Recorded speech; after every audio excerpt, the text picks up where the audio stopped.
local. This is Fox 12 Now.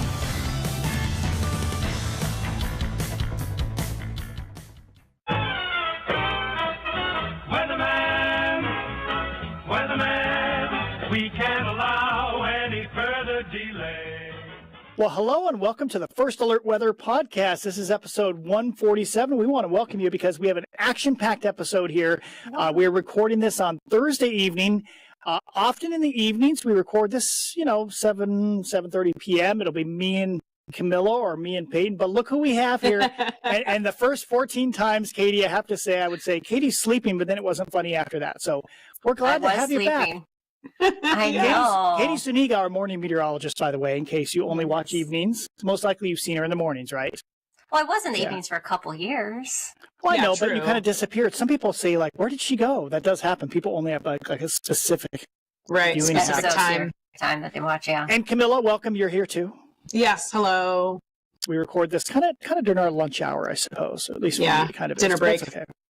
Yeah. So I just made coffee. I might have coffee breath, but luckily you can't smell. Good thing there's no smell-o-vision. Exactly. Yeah. Okay, so we're going to have fun because we're going to do a bunch of things here. This is the view today. Another perfect summer day, was it not? Gorgeous. Mm-hmm. Yeah. Yeah. Katie, too good. Lovely. I think I heard an update. I listened to your podcast on the way to work, the one when I was on vacation. There was some week I was on vacation. Yep. And it sounds like your garden is going great. Ask Camila. Oh, yes. Oh, Yeah. she shared some of her treasures with us. Oh, already? It's so early. Yeah, Yes. Enzo's been enjoying the squash. So my raspberry bushes are an early summer, like mine. like harvest. And so I've already eaten them and made jam, made jelly-filled donuts, like totally had so much fun with that. And then my cucumbers and my squash have just been going gangbusters. Camilla, I brought you those too. Yes. And next night when I went to water, I had 3 more. Nice. Those That's cucumbers and squash go so fast. You can leaf for a week and there's already massive ones on there. Yeah, they grow so fast. And then yesterday I harvested my first tomato, and I've had green beans already too. So my corn is starting to get plump. It's not time to harvest it just yet, but I'm getting anxious. I have pulled a couple carrots out just because I wanted to eat them. They were like Sure. if you're just listening, they're like 2 inches long because I just wanted to eat my carrots. Yeah. And my onions are starting to pop out of the ground. You know how they grow and they end up sitting on the top of the soil. So By the way, are you supposed to push up the soil? I wondered about that. Do you push up the soil against them or just leave them that way? Nobody else in the garden that I've been walking around because we have a couple master gardeners at the community garden, and I don't see any of them putting soil up around it. They've all let them Leave them alone. Just sit on the top. So that's what I'm doing. Well, that's good. We had a Katie garden update. That's good. It's been going really good. Yeah, mine is just, I'm always behind because I'm up in the foothills. But we're going to cover all this. In fact, we're going to get moving because we've got a lot to cover. Katie actually has to dip out at some point. Camilla has a show in 45 minutes from now, so we got to be done by then. So we have an action-packed podcast here, folks. That's your summary of what we're going to do. We're going to cover summer so far. One of our new additions, Katie's Climate Corner, KCC, not KKK. We made sure we got that right. All right. What's ahead? And Katie, I added one slide to yours. So I you think did? it'll help. I know usually we don't mess with each other's stuff, but I think it'll add to it. Okay, great. We'll talk about what's ahead. Yeah. Because I put mine together at 3 o'clock this morning. Well, it didn't show. It looked fine. I've learned how to think that early in the morning. That's admirable. Not me. That's impressive. All right, we'll cover what's ahead. And then we have a special segment. Lisa Creederman, senior meteorologist at PGE, talked with her a few weeks ago, and she talks about those new cameras and also what they were seeing. This is a few weeks ago, what they maybe saw this upcoming summer. So a little chat there. And then, of course, we got some viewer picks as well. Okay, so let's jump into it. Katie, you had to miss this. We missed you.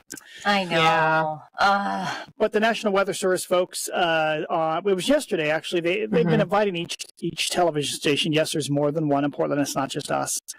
And they invited each of us out, kind of a meet and greet. And it's really nice to get to know the folks out there because even though we're in totally different organizations, we're both kind of doing the same thing. We're forecasting weather, but we're also, literally, we are saving lives some parts of the year. So they just want to coordinate more, and it's nice to put some faces to names that we sometimes see, like on the discussions or different severe weather products. Well, and I can say, before I moved to the morning position, I did a tornado season story.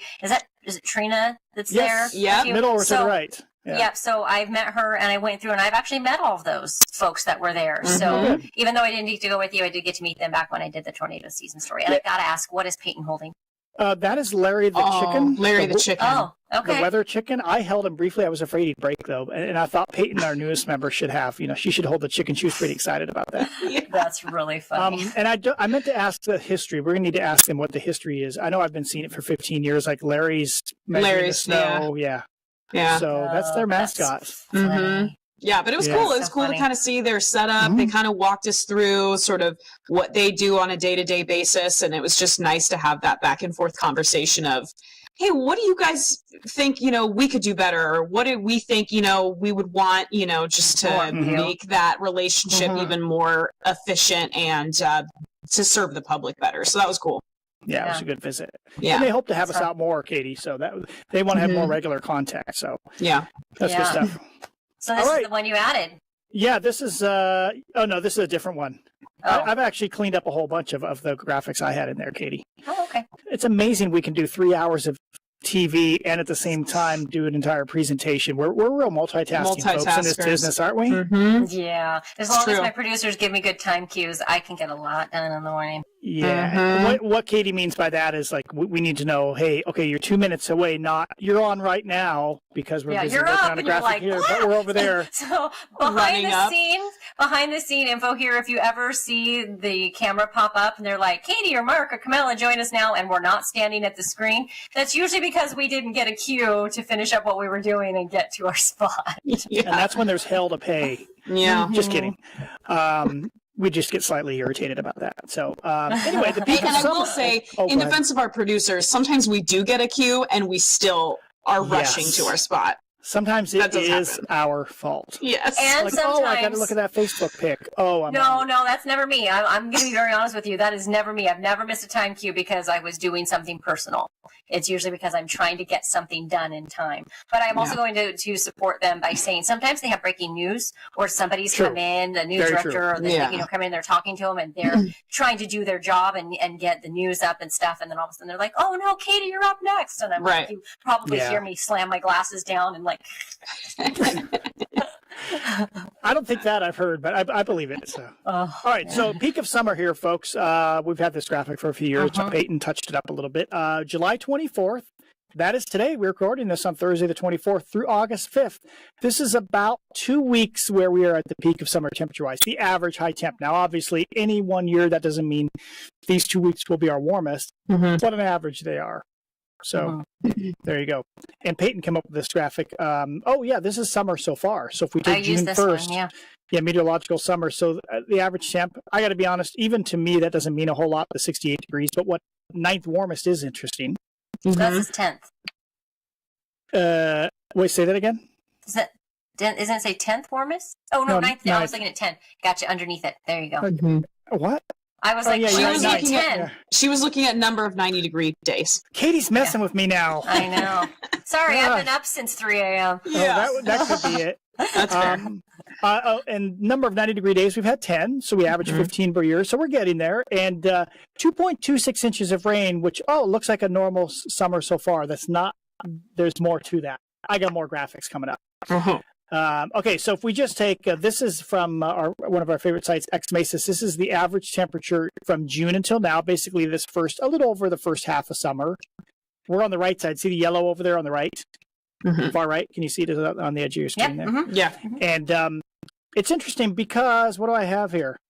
Oh, let's zoom in a little. Well, first, there is obviously an upward trend the last 20 years for sure. Not as much before that. Well, I guess there was a little bit in the 80s.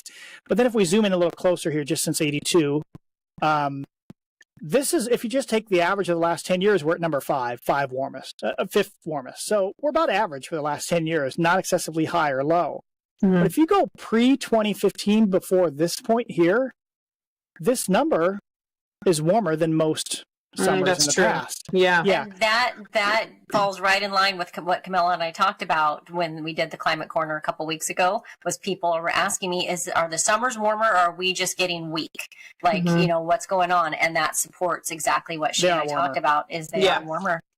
So if we could just plop 2025 into 1985, I'm sorry, 85 is one of the ones that was warmer, but that was a very hot summer. But let's say some other decade in the 80s or some other year in the 80s, 90s, or 70s, we plop this year into it, we'd be like, wow, this is a really warm summer. Mm-hmm. Okay. And yet it doesn't seem kind of average so far. It we feels haven't about had any normal. triple-digit days yet. Right. We haven't had any heat waves, 90-degree days or above. Exactly. Right. Yeah. So here's July so far. You notice today is gray because it's average. Average. Nice. 84 degrees. Mm-hmm. I think we hit 85 officially at some point. I just looked at the ops, but So we didn't make sorry. it to, what did we have on the 7-day this morning? 87? 87. I mean, could be higher though. You know how those ops we have to wait till 7:20 or whatever. curious. But 85 remember the old has days, registered. Katie? Yeah. Waiting for the 725. Yeah. Yeah. Yeah, oh yeah, I remember. She probably, Camilla, she probably doesn't go to bed until she sees that 7:25 p.m. off. Oh, I'm sure. Hey, She probably you waits up guys- for it. You guys, you're not too far off. I literally Nerd. lay in bed and I often try to check what we hit. Yes, before I go to sleep. So I'm already prepping for when I get up in a few hours That's to come funny. in. So you might be joking, but that is actually true. Kind of Katie, true. you're doing the Lord's work right there. Honestly, it's better than like scrolling on Instagram or something. You know? Yeah. That's Yeah. good, Not solid joking. I science. go to Mark's weather page and I literally have it sitting there on my phone browser as a Yeah. favorite. Makes sense. With her blue blocker glasses. Okay, so Yeah. so there's the rain I mentioned. So Here. Sunday and Monday. Okay, so we had the 0.33 inch, which is pretty close to our typical July. But remember this? I think I posted this on Facebook. One of these. It was Monday. It was that's right. Monday. Sunday night into Monday morning, right? Yeah. So Yes. I was off on Monday, and I remember the models were giving us like 1/10 of an inch. A lot of them were, and so I was kind of surprised by these numbers. Yeah, so there's kind of a strip where an upper level low it moved directly over the metro area. You could see that on Monday morning, of course, I'm staring at the radar. You could see the circulation pass from Portland. It passed directly over the Dalles, which was interesting too. And there was just kind of this area of stationary showers that rotated through late night, early morning. And there you go. So some spots had up to half an inch. And I had to use my windshield wipers on the way in. Like it wasn't just drizzling. Oh yeah, you were it kind of was, under that. Yeah. It was raining. Yeah. Raining. On my way in, and then we had some lightning strikes that we were watching through the gorge. Oh, that's right. Farther east. Yeah. I Yep. slept through it. Through it. As things were pushing through. So Portland. So here's Portland has had about 1/3 of an inch this month. Salem has had nothing. Eugene has had nothing. Astoria more or less has had nothing. In fact, if you look at this 60-day precip, so this goes through back to late May really, and you can see we're well below average. So Portland does stick out. Mm-hmm. Most of the region is well below average, which brings up the drought monitor. Oh yeah, it's freshly released today. Ooh. And you know what? I almost didn't change it because it looks pretty much the same as last week. That area of D2 severe drought is in Northwest Oregon and Northeast Oregon. Mm-hmm. So we'll see how that changes as we go through the season here. Yeah. I mean, we're only a month away. It's possible in late August we get, some sort of showers. Every once in a while we do get a somewhat of a soaking rain in late August or early September. wait a Not second. every year, but some years. Mhm. And Thursday is the last day of the month, right? Yep. Yeah. Well, we're Next watching for Thursday. this. We're watching. Is that no? That's not this. It's next Thursday. Yeah. Yes. Mm-hmm. That Watching we have for a some chance thunderstorms. thunderstorms that day. Yep. So if we happen Yeah. to have one little decent Could happen. downpour, Mm-hmm. Could happen. could Yep. happen. We may not be done. Fire season 2025. I called it on the evening shows a bit of a pause for now because yes, we have 10 large fires burning in Oregon and Washington, 5 in each state. But in the last 24 hours, ending this morning, actually, only 500 acres had burned. So things have really slowed down, basically. And it's interesting. It sure seems, well, we'll get to this in a second. It seems like a lot of human starts. Yep. Mm-hmm. And also, just in case people might be confused, because I heard this talk happen through the newsroom at one point, the gorge fire is in Washington. So Yeah. the one that's Oh, yeah. over there Yes. now, just making sure that, people are like, no, wait, there's, that's not an Oregon one. Right. And I've got that coming up. I got a graphic for everything, Katie. You know that. Do you miss those Of days? course. Mark's got all sorts of actually, graphics. I don't, because I actually get a chance to do stuff in the morning. Oh, Mark's not just dominating and I get to, issuing Like, missives that must be followed. I'm making the graphics instead of standing at the weather monitor. No, that's good. But will we get some widespread thunderstorms next week? I think east of the Cascades for sure. But do we get any west of the Cascades? We'll see. All right, so just a little more on the fire. That was the big fire. Ended up, it looks like it's pretty much 96,000 acres there. The Cram fire. That was human caused right along Highway 97. I would assume from a vehicle, just a good guess. Also, this fire, we don't want to miss the Warm Springs. The Butte Creek fire started, looks like it right along Highway 26. And it went quite a few acres there, but that seemed to have gotten under control as well. And then, fun fact, real quick about that one. I actually drove by that one while it was burning. Oh, which one? I saw Butte Creek up here. Yeah. Mm-hmm. Oh. I went and spent some time with my parents when I was off that week, and we were driving back. My boys were like, "Call him! There's because we could see stuff burning and everything out there." I was like, "Don't worry, you guys. It's under control. I mean, it's under control, but they know about it. We don't need to call 911." But they're like, "Look, that's they were like, I was like, how exciting." They were very excited to see it, and I was like, "It's okay." Yeah, and then the Eastern Gorge really nailed this year. So I put the little the blue dot where the fire started. This was the Rowena fire down here. Started right along I-84 or the train tracks. I'm not making any. I don't want to get us sued. I don't know, but it started right in that area, and then spread quickly. What was it? 50-something homes burned. Yeah. And then this one right along Highway 14, it looks like. The start was right here. This one was an easy one to figure where the start was because it was a west wind the whole time, so we know it started over here. And that went about 9 miles. Notice it hopped the Klickitat River as well, which is interesting. That's pretty crazy. Uphill into this area. A lot of this is the high prairie area. Luckily, they did stop it there. Yeah. And it's not like tough terrain right there. Yeah, rattlesnakes, dry, rattlesnakes, steep, rocky. Yeah, messy stuff there. But it looks like when I say things are under control, I know that's not an official definition, but it hasn't increased. That has not increased in acreage dramatically the last 3 days. So fingers crossed, things are under control. Yeah. Katie, go. Well, I don't have control. I can't do anything. You have to do it for me. You say, Mark, next. Okay, so for those of you that have been sticking with us and listening to each one because of the way our schedules work now with me being in the mornings, sometimes next week Mark's gone. So I'll take, the helm. What do you mean I'm gone? I'm here almost all the time. Liar, pants on fire. And so I'll take control and, I try to throw my own, quirks and spins on things. So each week I've been trying to come up with something just kind of different that I felt like maybe we hadn't done before. I can't remember what I called the one I did with Peyton, but it was something about, when we were talking about, the temperatures, the 850 temperatures mixing down, the mixing potential. And so I just talked through what we try and what we do when we're trying to figure out, is it going to be 90 or is it going to be 100? And we talked through, all that and what we're looking for to see if there's going to be full or partial mixing and the marine layers and how that can be tricky. And then, I got that from a question that somebody asked me. And then when Camila and I did this together a couple weeks ago, I did a climate corner because I got that question. Somebody messaged me and said, is it just me? Are we getting hotter or am I just getting, more wimpy? And so I was like, okay. And so I dug into that for a bit and found out we are, in fact, when you look at the average, having warmer summers. And so Mark apparently liked the idea. And so he asked me to come up with a climate corner for this week. And I decided to go ahead and talk about the rainfall roller coaster because something that I have mentioned to people before, and they somewhat don't believe me, is that Portland gets more rain annually than Seattle.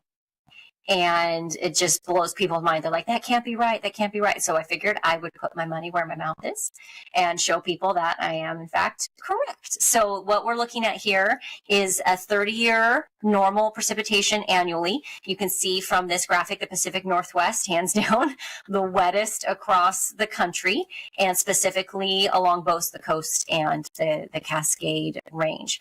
Now, if you zoom into Oregon, Washington, and Idaho, you'll notice that the wettest areas, again, are along the West Coast Range and the Cascade Range. On average, they get around 75 to about 100 inches per year. And then up around the peaks, we can get up to 200. So that's a lot of rain. But then we also have a legit actual desert southeast. And so there in the driest spots, there's only 5 to 7 inches of rain per year. Can you see it right there? Yeah. So most of we talk about this on the east side of the Cascades. You have the high desert and everything like that, but most of eastern and especially southeastern Oregon average around 10 to 20. So you take that compared to what we get in the metro Portland area, which is about 44. So we get double. Yes. I didn't know how to raise my hand because, when you're doing a Zoom call, there's like that little hand goes up. That's what I meant to do. Yeah. I was going to add that I think I've read this before, that to get trees of any sort, you need about 18 inches of rain a year. So if you get less than 18 inches, probably no trees, although juniper's kind of marginal for that. But you're not going to get like fir trees, ponderosa, any other green type trees typically if you get less than about 18 inches of rain a year on average. Yes. So this is that average. And so I thought it'd be fun. I like to throw in, you can go to the next one, Mark.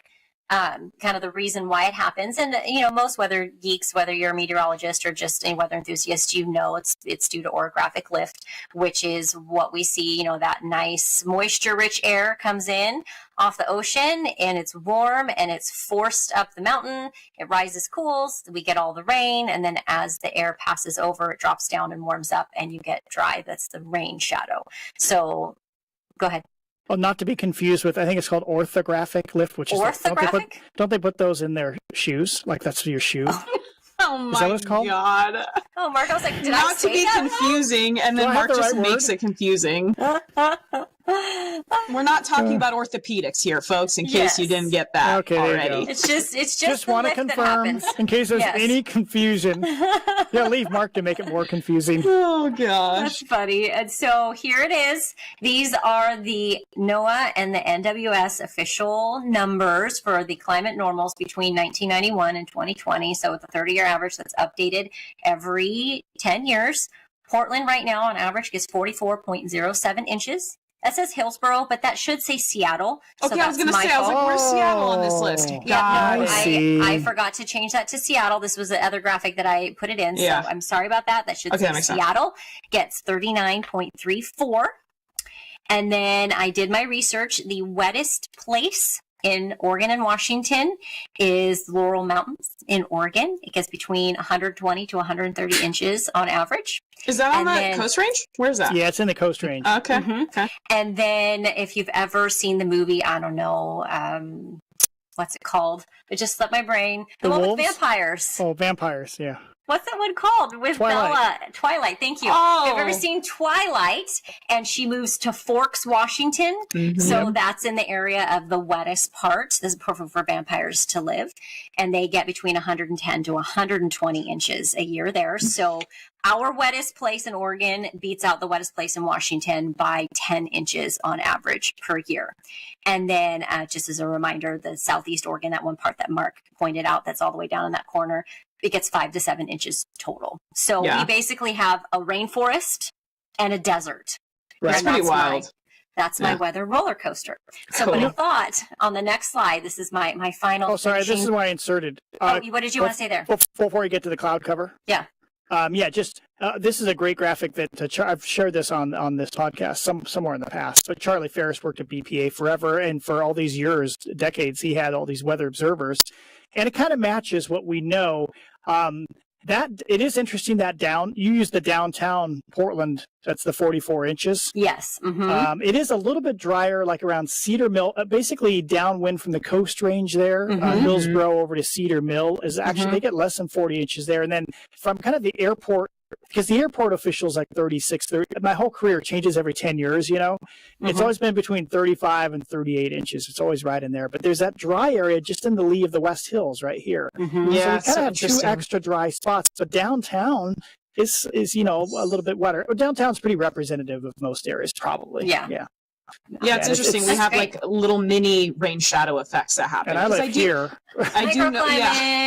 Yeah, it's cool. I do notice that. Oh no, are they testing? Can you hear that over my microphone? Just barely. No, just keep talking. It's fine. Okay. This is we're always producing news. We're a news factory, folks, like a sausage factory, but it's a news sausage. We're testing out some sound bites or something. But anyway, I will notice that like in Beaverton, often, not all the time. Obviously, it changes a lot, but we'll have less rain than the east side of the metro. Really dry. It very actually wet happened. here.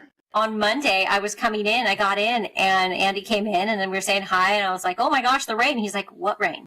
Yeah. He had nothing, and I was literally using my wipers coming in. Right. So it's definitely the microclimate. So the reason I brought this in, this is the cloudy days in Portland versus SeaTac, was because I feel like this is where people get their lines crossed, thinking that Seattle is more wet than Portland, because I had to dig in NWS. It's hard to find that stuff, the clouds. Yes, I worked on it probably for an hour trying to find this data because I felt this was really important.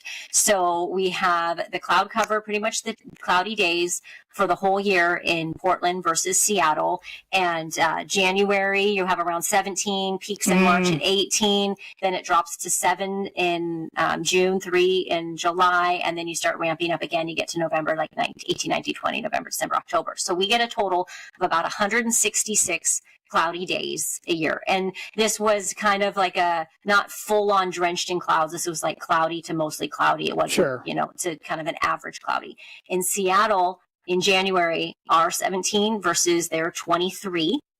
And they have 2 of those, both January and November. And then their July is pretty close at 4, but they average 204 cloudy days in a year. That's interesting. So it is grayer. It's a little bit grayer, but a little bit drier maybe on average. Yes, exactly. I thought that Seattle was also wetter. So I had that misconception. And if you look closely, let me back up real quick, Katie. I know you don't have too much time left, but you look up there in Northwest Washington. You've got the Olympics, and in westerly flow, there Seattle's downwind of a 8 to 10,000 foot mountains, so it's actually much drier probably here like the lee side almost, right? A little bit, and it's much drier as you go north of Seattle. Yeah, exactly. So that was my climate corner for today. I know. That wasn't a corner. You took like a whole living room. That wasn't just a closet or a corner. Katie's climate living room. That's good. Doesn't quite flow off the tongue as good. But anyway, I find this stuff so fascinating. So it is really good. No, thanks, Katie. That was good stuff. I mean, like totally unrelated to our current weather. That but all year long, it just seems like certain areas are wetter than others. So, good stuff. Yeah. So before you leave, Katie, you got to go. I know because we're approaching the cutoff time. Here's a 7-day forecast. You dropped us into the 70s. Oh, that is true, because I just figured the marine clouds are pretty thick on Saturday. Yeah. And models are, a little cool. I could be wrong. Maybe it'll be 80. But is there anything about this forecast that you find interesting? I made this forecast. Same for you, Camilla. Are you talking about the forecast, or are you talking about graphics? No, not the graphics. Okay. Oh, okay. Numbers. Did you notice that he bumped up the clouds? There's more difference between. Yeah, that's right. No, go ahead. Are you talking about Friday, Saturday, Sunday? No. The clouds on Come that? on. I thought you guys had a thing. Don't you notice I have this weird obsession with even numbers? Yeah, you have a bunch of odd numbers in here. That's wait, every single one. Yes. Wow. Yeah, you know what? There it is. He couldn't do just some. He had to do them all. It was the 79 that caught my eye. Oh my God. I don't know how I didn't notice that till just now. Yeah, I was like, you know what? Somebody mentioned on one of the podcasts I was listening, and I'm like, yeah, maybe I'm in a rut. Do you think, most guys at middle age, they go buy a Corvette? And You're going to start using 9s. I'm going to use odd numbers now instead. Oh my, this is huge, folks. This is a big deal. How many years do you think that you have spent just using even numbers in your 15. Temperatures? Mostly even. I don't like the 5s don't bother me in between, like 85, 75. Yeah, but the 79, it's like if you're going to go 79, why wouldn't you just go 80 or 78? Because sometimes it's just 79. No, it's not. Okay. Well, the reason I was a little, I was trying to figure this out was because somebody actually mentioned to me today they were very, very bothered by the fact that because the 7-day this morning had Thursday through Sunday, that the AM clouds on Thursday and Sunday were a different size than the AM clouds on Friday, Saturday. And I said, that's by design. And they were like, it is visually just absolutely disturbing. I can't handle it. Really? What? I'm going to call out just the way you said that. I know that there's got to be Shauna. I could hear her saying visually disturbing. It wasn't Shauna. Oh, it wasn't Shauna. Okay. I'm going to visually just interesting. But it's informative. It's supposed to give you an additional detail. Here's the deal, though. It just changed, Katie. Do you notice? Just today, I made the AM clouds bigger. Yeah. I know. Now it should be more obvious. I did notice that, but it was like he did not like it. It was really, You should really mention. hard on him. You should mention to that person that we always had it that way in the past as well. Smaller morning clouds, bigger That's morning true. clouds. Although we didn't have the text on there. Maybe it's the text with a different size. I think it was the text that put it into perspective. And the other thing that's brought to my attention is there's a border around all of those, and there's no border around the clouds on Wednesday. I can't fix that. Oh yeah, I remember when we were going through this. Yeah. Yeah. So anyway, I always find it interesting what people latch onto. Yeah. we could talk about this the entire podcast. I think because you're not there, Mark, I get everything. And I bet you do. All the things I could tell you Poor about what Katie. I hear in the mornings of grievances and it's Gosh. The grievances about the icons in the 7-day forecast. There's going to be a strike, folks. Yeah. I All just right, say Katie. you know what I say? I say go talk to Mark. I have no say. And That's then they're like, the right answer. They lose interest by the time they walk out of the station. I go, if you never get really the want that emails. change, you have to ask Mark. I can't do anything about that. I can, if something's not centered on a graphic and that's bothering you, I'll change that. But when it comes to, the style or the size of those things, I'm just I'm out. Yeah, you don't want one of those nasty emails. I can't do that. Yeah. So, anyway. Katie, it's been fun. I know you've got to go Yes, now, and we got to keep do. moving quickly here. So I'm so glad you guys that I got to join you. it was fun. See you All later, right. Katie. Yeah, see you later, everybody. See you later. Bye-bye. Don't forget, don't close it till you're 99% uploaded. I know we've had that issue a couple weeks ago. No issue. All right, see ya. Bye-bye. All righty. All right, so Camilla, we got to keep moving because you're on the air in 15 minutes. All right, Sure so do. we got to have the moving visual satellite picture. This is the Of visible course. image, what you're more or less what your eyeballs would see from space here. You see some thunderstorms in California, as far as southern Oregon, some clouds offshore. I had a great time arguing with people on my Facebook page about those lines offshore. Those are called ship tracks. Oh, cool. Yeah. I didn't know that, actually. Yeah, those are all. Somebody, of course, thinks they're chemtrails. They're chemtrails. The Contrails, government's but- spraying us Yeah. again. Why would they be spraying offshore? But those actually are not. Those are all low clouds offshore. There are Yeah. no high clouds out there. Those are actually the condensation nuclei from ship exhaust, whatever they use for oil that or makes diesel. sense. Yep. Diesel. Yeah. And they just dissipate. They basically form lines of clouds. So that's always interesting out there. That is cool to see. So what we have, big picture, we got a big hot heat dome, high pressure over the central and the eastern. I mean, most of the USA is very hot. We are so lucky to have nice weather here. I this know. year. Very hot there. Height's very high. The blue dot is us. There is an upper level low coming south through BC. We've actually got weak cyclonic kind of flow here. So that's why we're getting the cooling now, the marine clouds. A little closer view here. This is by Saturday midday. That low only comes down to central, doesn't even get to southern BC. This is Saturday midday. So as opposed to last weekend, Sunday, Monday, where the low came directly over us, this one is staying up north. So in this case, we get increasing morning cloud cover. It Just allows the cooler marine air to temperatures. pour inland. Yeah. Yeah. All right. So then by the time we get to Monday, that low has moved off to the east and the high to the east is expanding towards us. Right. So Monday afternoon, that hot ridge is pushing westward. We're up to 580. What do we have? 583 heights over us. Seems to peak. The westward expansion peaks around Tuesday evening. We're up to 587 heights, let's say, 587 decameters. So 850 millibar temps around maybe 18. Yeah, getting hot. Okay, but not excessively hot, especially since if we saw this dark area 594 over us, that's the 104 degree stuff. Right. But it's not coming close to us. But what your eyes may be drawn to is, normally this would be a minor feature, but it's probably going to play into our forecast middle and latter part of next week. So this is 10 p.m. Tuesday. There's an weak little upper level low forming just west of San Francisco, SFO. Your baggage tags, SFO. Of course. Yeah, okay. Well, I know San Francisco. I probably don't know very many others. So there it is down there. And we'll just watch that thing. It's going to move up the coastline. This is from the Euro, but other models are somewhat similar. They're all, we go from there through Friday morning. Look how it just moves up the Oh, coast. yeah. There we are. By Friday afternoon, it's absorbed into the main flow. A cool upper level low is off to the west. Yeah. So yes, we have kind of a south-southwesterly flow, but a little disturbance. Here we go again. Tracks northward. And for a short time, did you see? I can't stop this loop, can I? No, I can't. For a short time, we got the southeasterly flow. Oh, which yeah. is perfect for our thunderstorms. in summer. Thunderstorm pattern. Yeah. Pattern recognition. So this can be a good setup for thunder west of the Cascades. Depends on where the low goes. But we've had 4 runs. 2 runs of the long-term Euro twice per day. It runs out, to 10 days, showing that general pattern. All right, so we could get into it's going to be brief, but something could happen somewhere between Wednesday night and Thursday afternoon, thunderstorm wise. Exciting. Yeah, and I didn't get into too much more detail with that. You can watch us on air. I'll probably do a blog post tomorrow evening and see if it's still there because it's time to update that page.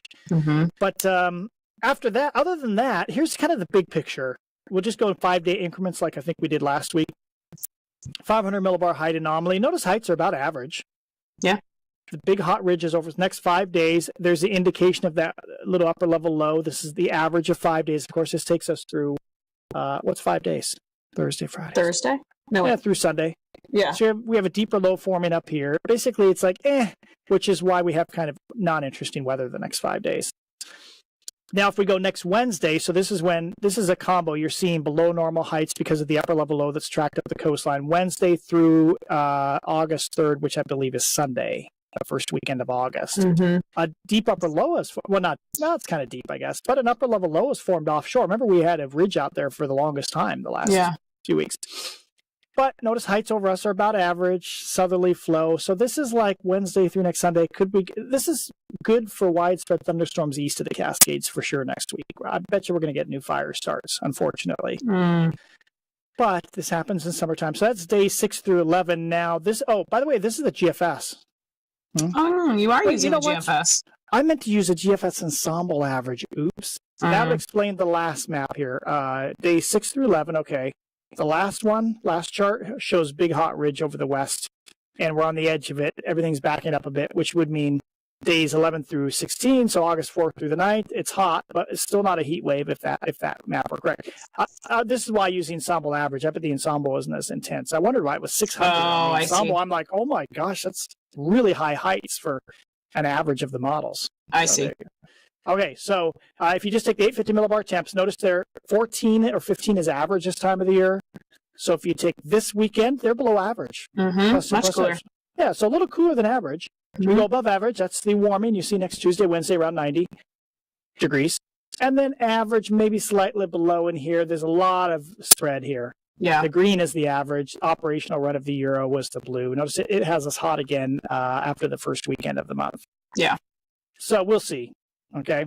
And just 24-hour precip. There is a signal. I'd say more than half the ensemble members produced precip in the Portland area, like next Thursday, Wednesday night through Thursday afternoon, somewhere in there. Yeah. So that's our next chance for a shower, except for this sad little perturbation number 18 all by really itself out there, thinking there's going to be a shower Monday. Yeah. I don't know where that's from. And some chances out here. Yeah. Okay.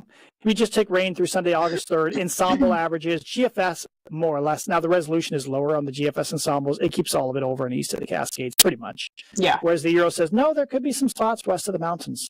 Yeah, especially around the North Valley.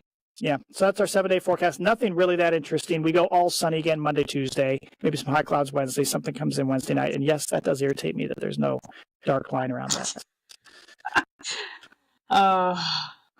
Okay, we got a special guest here. I'm going to toss it over to a senior meteorologist at PGE. That's kind of like a chief meteorologist, I suppose. But she kind of runs the whole meteorology department over there at PGE. And I was like, what do you folks do over here? I just thought it'd be fun to interview them. Plus, I think she's going to talk about the cameras and also what they're thinking about this latter half of summer. So Camila and I will be back in just a moment. Okay, we've got Lisa Creederman. You are the senior meteorologist at PGE. So thanks for joining us. Thank you. We're going to have an extended talk here about what you do at PGE. So if there's somebody out there maybe younger that wants to be a meteorologist, they're thinking, oh, I could go forecast weather on TV, maybe at the Weather Service. You work at PGE. So what do meteorologists do at PGE? Yeah, so coming into PGE as a utility meteorologist, it's really you got to know the company's assets, where they are, where they're located. What is an asset? An asset, good question. The power lines, the transmission line, the distribution lines, and really understanding the territory and those common, their own weather patterns. You really have to get to know the terrain, the weather patterns, and how that all incorporates into producing potential risk for the lines. So you've worked at the Weather Service in the past, including here in Portland, right? Yeah, well, I spent 20 years in the Weather Service. 20 years? Yeah, with a year and a half at the Portland office. Okay. Yeah. And so this is a little bit different, even different than what we do in TV in many ways. But one way I was thinking, this blue outline, am I correct? This is PGE's service territory. This is where there are customers. This is what PGE serves this area, right? Correct. Yep. Okay, so this is kind of basically a good chunk of the Portland Metro down to about Salem, the Salem metro area, and then out into the Cascade foothills. What are we looking at here? There's, if you can tell here, kind of these little squiggly, I'm a little colorblind, not the red, but the orange, orange lines. Yeah, there are distribution lines that are located within our high fire risk zones. Ah, okay. And those high fire risk zones is just where, in terms of the company, where are the terrain, the fuels, and where those are lining up to make fire suppression difficult, right, as well as ingress, egress, just where the potential of a fire escaping control is really the highest. Like the Hoodland corridor there, as you go from Sandy out to Government Camp, the foothills of the Cascades, Coast Range too, right? Right, yep. Yeah, we have a lot of vegetation and interesting weather patterns in this area. This tool we're looking at, it looks like you have lots of options here. Sometimes in the weather world, we call them toys, but this is like serious work that you do. And you can, looks like you can pull up all sorts of different information, lay that over the map. So a good chunk of your day is spent just forecasting the weather. And how far out of time do you go? Well, our wharf forecast, this is a 2-kilometer wharf model that we've invested in, and it goes out for 5 days. And it gives us that hourly resolution, forecast resolution to look at that 2 kilometers, just helping with all this complex terrain. Can we pull up the wharf model here? Is anybody driving? Let's see if we got somebody here. Okay, this will be fun. Your wharf model, by the way, what's the resolution? So we have what we call the graph model, which is the weather company. It's 4-kilometer resolution. What do you have? Yeah, so ours is 2-kilometer is the resolution. So you just one-upped us. You have 2-kilometer resolution, which means each data point is just in between each data point, it's a 2-kilometer spread, which is really tight resolution there. So we can look at wind gusts, we can look at sustained winds, we can look at relative humidity, we can also do combinations of all that. If we take a look at humidity west of Cascades, thankfully we're not too dry at this point. East of the Cascades, they are a bit drier, just normal climate down over there. What's your busiest season? Busiest season, that is hard to say. Each year is different. We had, a few of those interesting little freezing rain incidents on this February. Right. We had those thunderstorms push through. Wasn't too bad. We got lucky with those thunderstorms. You remember, it was the Storm Prediction Center had us in that. Was it enhanced risk? Yep, enhanced risk. And then it kind of fizzled. It fizzled out. We had that high cloud cover come over and kind of squash that. I was on vacation. Oh. Yeah. Funny, Mark was on vacation once again during a busy weather event. All right. Compare that to the previous winter, and it was, different story. January of 2024 was. Yeah, the big freeze. Oh, that's right. The high winds, the easterly winds that came down off the Cascades. I'd never seen such strong easterly wind like that. And it's such a cold temperature. That was a huge issue. Right. When we have those big weather events, I think it's kind of well known in the television world that we, sometimes we'll stay at a hotel near the station because it seems like we're just on all the time. Is it similar for you, meteorologists at PGE? Are you on a lot during those times? Yes. Yep. I will stay at our office building if need be. And if we spin up our emergency operations center and our incident management team, then it's very important to keep an eye on the weather for that whole time. So okay, if there was somebody watching us or listening, on the podcast, and I wanted to say, okay, they're interested in weather, and they think, oh, this would be kind of an interesting job to do at PGE. What are you looking for when you hire people at PGE? Really, just the desire to get that information, have that meteorological background, but understand how it can apply to so many different things. Data is king, right? We love data, don't we? There's a lot of data analysis and looking back at historical, trying to pull that and use that for forecasting. Just the ability to adapt. You do have. We've shown some of the tools here. Can we pull up that tool, the simulation of a fire? Maybe if we say, oh, there we go. So explain what we're seeing here, and this is something we don't use in the television world. Sure. Well, you can create a simulation of a. Yeah. So this is a tool that we can visualize both satellite hotspot detections from multiple satellites, up to about 24 satellites. Then what we can also do is simulate fires. We can pick a point in any of the territory and basically put a hotspot there and then run a fire simulation utilizing either the latest weather model, or we can adjust that weather model data to match some of our That's what that is? yeah, adjust some of the weather parameters into, if we have a weather station nearby, one of our 92 weather stations, we can adjust it to really what that somebody's station is ramping up showing. here. We got John over there. Let's ramp it up. Fire danger is high, fuel moisture is low. Okay, suddenly it's going to be September and extremely dry. Yeah, and then we can increase our wind speed up top. Oh, you changed the direction too. That's interesting. Yeah, you can change directions. Okay, yeah, ramp up that wind speed. Can we make it, make it about 30 miles per hour? Just an example. And, 30. Okay, there we go. So we got 30 mile per hour wind at 1 hour and 2 hours, 3 hours and 4 hours, which we wouldn't have an average speed of 30 unless we had, something extreme. That would be extreme. Redraw, what would happen? You redraw. It's thinking.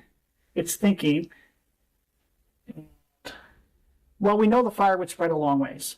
Yes. That'll work. Wow. There we go. Okay, it took a minute to draw. Look at that spread, 30 mile per hour wind. Suddenly it's way down here. Remember, this is just a simulation. Of course, we recorded this a while back, but this just shows an area clock and telling what would happen. So that's quite a tool. Yes. One more thing. How about the fire cameras? I don't think most people are aware that you've been investing in fire cameras. Yeah, we have now almost 40 AI cameras across the area, and that's just 24/7. They're scanning the skies to look for either smoke detections during the daytime or thermal at night. And looking, and they can really triangulate them with so many cameras that we have, and they overlay of what they can see, so they can triangulate and really give us accurate location for these hot spots. You just said AI, didn't you? Yes. Or if you didn't, I was thinking it. Okay, Yeah. You must have said it. Yeah. So, and that is looking when there's no humans watching these most of the time, right? So AI saying, hey, there's something there. There's a hot spot. Or, oh, I like this. So clearly this is somebody's private property. It's blocked out, so you're not looking in their windows. That's not cool. Correct. Yeah. Yeah. So that's great. And then we're kind of scanning up to the north here. This is where is a sensor? I think Pumpkin Ridge. Okay. So yeah, this is great because look at all the forested territory. There's a lot. We get a fire ignition. Things are going to spread quickly in the latter part of summer. By the way, real quick, what do you think for the latter part of summer? We're recording this in early July. So what do you see heading into August, September? Everything I've been seeing from those models are just showing a warmer than normal summer, and just with the drought we already have, that's not boding well for fire seasons. Conditions are really primed. All right. Yeah. So we're probably some of the only people, along with people that live in the woods, saying, wouldn't that be great if we had a week of cool showers in August, late August or September? Yes, I'll take it. Yeah. All right. So thanks a lot. I appreciate the time, and nice checking in with Lisa Krederman from PGE. All right. So that was kind of fun, Camilla, to just go hang out with another weather geek, one that isn't in TV. Yeah, it's cool stuff. I mean, and it makes you realize that there are meteorologists in many, many fields. Right. Yeah. And, they're ones that get into emergency management. Remember Jeff Fordron that used to work with us? He's now in the energy production forecasting. So and hopefully we'll get him on the podcast too to see how it's gone. We're trying. Last year. Come on, Jeffy. Come on, Jeffy. Yeah, we thought the same thing. And then, just all sorts of fields. So if you're somebody younger that's watching our podcast or you're listening maybe, there are lots of different opportunities. It's not just about television weather. Right. We have a lot of fun making our pretty graphics. But there you go. Okay, picture time. Camilla, we've got some of these are really old photos, but some really good ones. I love that gorge one. Oh, yeah, I know. That could be 10 years old, and the noctilucent clouds. Those are good. Yeah, I love those. We prefer that you submit your photos through our app, the First Alert Weather app. If you're old style like me, you can just go to the website, weather page. It says submit photos and videos. Very easy. This is mine. Well, this is you threw this one in. Yeah, this is from Gene Blick. He has been sending photos since, I'd say, 2005. Nice. Is that 20 years? Good God, yeah. 20 years. And he said, a little bit of, he said steam, the mountain steaming. And actually, the Devil's Kitchen there, that area that's almost snow-free most of the time because it's hot rocks left over, tells you that it's a dormant mountain. It's not active and it's not extinct. It may wake up again someday. Mm-hmm. But I think also what we're seeing here, you see the steam there, but I think this is rockfall and then the west wind blowing the dust over it, I think. I think there's two things going on. Because that rock, that's the reason people don't climb this stuff. It's just loose, chunky rock. That's just how this volcanic rock is. It easily breaks. Yeah. Right. That's not like a free solo type of climbing rock. I'm not a climber, or you know what I'm talking about. Free solo. It's the movie. It would just crumble underneath you, right? Right. Pretty much. Yeah. Yeah. This is no half dome. Yeah. There you go. You put this one in. This is no El Capitan. Hood River. Yeah. I recognize the mountains. Yeah, this was when I first saw this. I feel like I turned to you and I was like, "Is this AI? This looks like a fake image." What? Oh, it is. You're right. It's from the west side of the Hood River Valley, right? No, this was supposed to be close to where the Burgoyne fire was, according to the caption. Oh, yeah, it was across the river. Hood River is to the left, kind of down in the gap there between there and the mountain. Yeah, I think so. Yeah. Yeah. So you're seeing rainbow. I mean, this is around sunset time. Really cool. Yeah, look at that. Colors in the sky. You've got a rainbow there. Very cool. So just a neat image there of the Eastern Gorge. So thank you, Toby, for this one. Oh. And isn't this beautiful too? Also kind of around sunset time. You can see I'm partial to those sunset pictures, but you've got a herd of wild horses. You got Silver Lake in the background. You got neat. pinks in the sky. Wasn't that a Garth Brooks song? Wild horses. Oh, I'm not a country person. I should be, because I went through a country phase in the 90s. Yeah. You did? Oh, I was huge into country music. Okay. But that's like the OG country music. Yeah. There's although back then they said that was newfangled stuff. Okay, yeah, you're probably how right. it is. It's always evolving. Yeah. So yeah, that's it. So thank you, Kathy, for this picture. Kathy Weisgerber. Yeah. If you can submit photos, we're always looking for more photos. We would love to see your photos there as well. I got to thank Katie again for joining us. Mm-hmm. That was great to see her. Yeah, it's time for bed for her. It's time for you to do a show. I'm getting sleepy too. What am I supposed to do? I have to do a show now? I need some coffee. You got a coffee machine right there, Grind's Coffee, folks. We have a high-end coffee machine. All right, so our plan is it's the last week of July. I think Katie might be doing a podcast with one or two of you folks. I'll be on vacation again next week. Again? No, I've only done a couple weeks here and there. Every few months. So I will not be here next week. So I will see you, in early August. We'll see if Katie records it next Thursday. Maybe that'll be the thunderstorm warning. Oh, that could be exciting. We will see. So thanks again for joining us for episode 147, and we will see you on the other side in August. Weatherman, we can't allow any further delay.